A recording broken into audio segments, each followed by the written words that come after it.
మేకల గురించి, ఆవుల గురించి, మన కోడిల గురించి మాట్లాడతారు.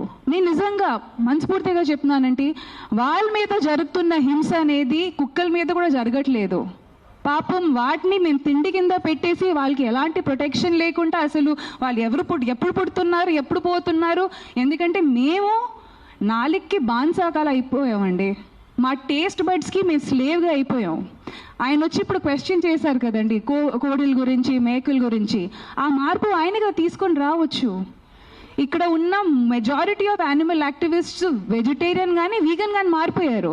కానీ నిజంగా ఆయనకి వచ్చి ఆ కోడిల మీద, ఆయనకే కాదు ఇక్కడ చాలా మంది ఇదే క్వశ్చన్ చేస్తూ ఉంటారు. మీకు వాటి మీద అంత ప్రేమ ఉంటే ఒకప్పుడు వీక్లీ వన్స్ చికెనో మటన్ తినేవాళ్ళం అండి.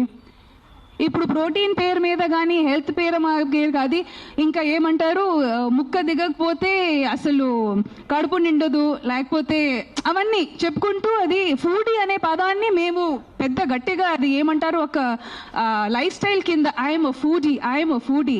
ప్రకృతి అనేది నేను చెప్తున్నానండి, కోడి మేకలు కుక్కలే కాదండి, చెట్టులకి కొత్తిమీర ఆకు కూడా ప్రాణం ఉంది. అందుకే పెద్దోళ్ళు చెప్పారు.